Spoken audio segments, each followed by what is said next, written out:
Ciao e benvenuti ad un'altra recensione. Oggi daremo un'occhiata all'action figure della SD Toys dedicata al mitico robottone giapponese anni 80 Mazinga Z. L'action figure è stata prodotta nel 2013 ed è alta circa 18 cm. Vediamo il packaging. Si tratta di un blister con una card di cartone sul retro con il logo Mazinga Z in alto e questa clamshell di plastica sulla parte frontale. La peculiarità di questo packaging è che è risigillabile, cioè potete aprirlo e chiuderlo quante volte volete senza danneggiarlo.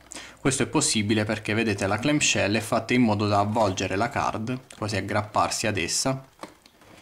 Davvero un bel tocco, è una cosa piuttosto inusuale per un action figure di questo genere, di questa fascia di prezzo.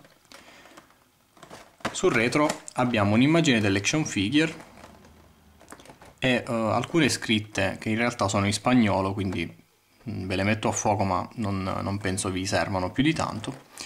E sono disponibili anche Mazinga Z nelle versioni 45 cm e 30 cm e Afrodite A nelle versioni 25 cm e 16 cm.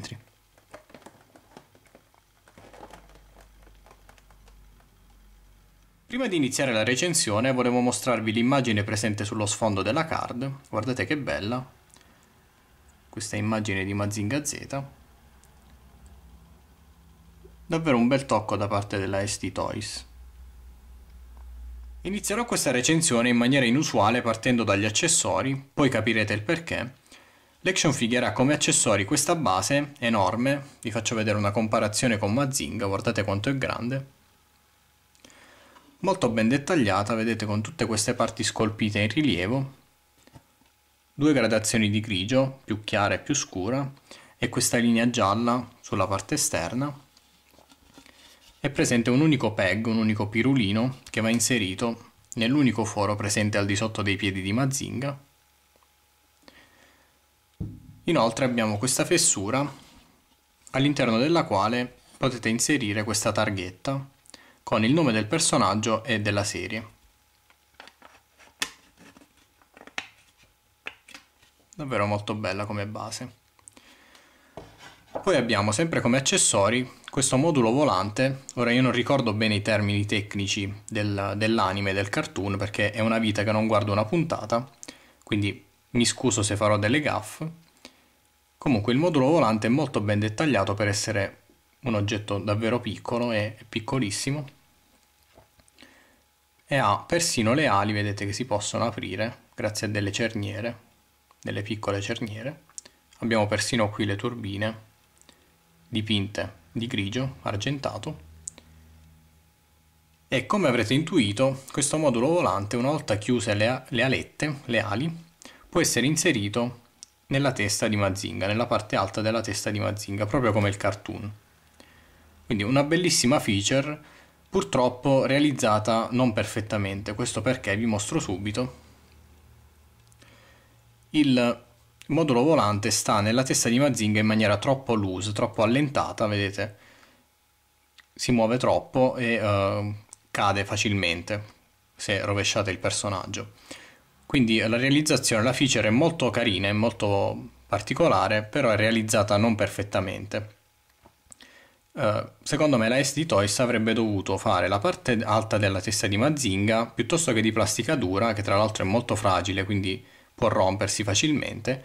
Avrebbe dovuto farla in plastica morbida, in gomma. Stessa cosa per il modulo volante, farlo un po' più grande o un po' più piccola la testa di Mazinga, in modo da avere un'aderenza maggiore tra le due componenti, tra le due parti. Comunque andiamo a vedere l'action figure più nel dettaglio. È un action figure piuttosto stilizzata, non ha molti dettagli, ma non perché non sia ben fatta, ma semplicemente perché è proprio questo il look del personaggio nell'anime, nel cartoon, molto stilizzato. Attenti a questi spuntoni che sono molto duri e appuntiti, quindi attenti a non farvi male. Il blu sul volto è molto scuro, si vede a malapena il naso. Secondo me avrebbero dovuto utilizzare un blu un po' più chiaro come quello del prototipo. Vi faccio vedere sulla card, vedete il blu del prototipo molto più chiaro, anche se devo dire che questo blu molto scuro scelto per il prodotto finale mi piace molto l'effetto che fa sugli avambracci e sulle gambe, davvero molto bello l'effetto un po' metallizzato. Il painting devo dire che è molto pulito in generale, non ci sono grosse sbavature, qualche linea imprecisa ma niente di eccezionale.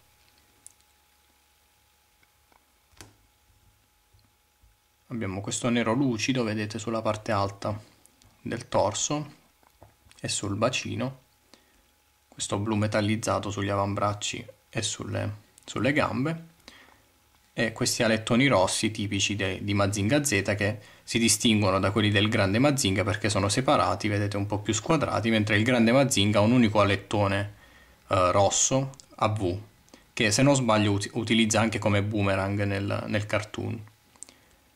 Molto molto bello, è un action figure abbastanza carina, devo dire, esteticamente. Per quanto riguarda invece l'articolazione, purtroppo l'articolazione è piuttosto limitata. La testa può muoversi a destra e a sinistra, quindi può ruotare, ma è molto dura. Inoltre la presenza di questi spuntoni non rende facile la movimentazione della testa e del collo. Le braccia possono muoversi solo in avanti e indietro, possono quindi ruotare attorno alla spalla. Poi abbiamo rotazione qui nell'avambraccio, rotazione alla mano. Come potete vedere le mani sono entrambe chiuse a pugno. Purtroppo non abbiamo rotazione alla vita.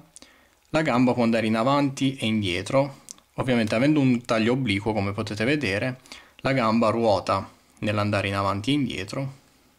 Poi abbiamo una rotazione qui, diciamo, al ginocchio, allo stivale, e rotazione al piede. Quindi tutte rotazioni. Purtroppo non abbiamo cerniere né nel gomito, né al gomito e né al ginocchio. Con cerniere al gomito e al ginocchio, anche singole, quindi singoli snodi ai gomiti e alle ginocchia, secondo me sarebbe stata una bellissima action figure. Purtroppo ha un'articolazione estremamente limitata, quindi è più che altro un display piece da static pose, quindi da posa statica.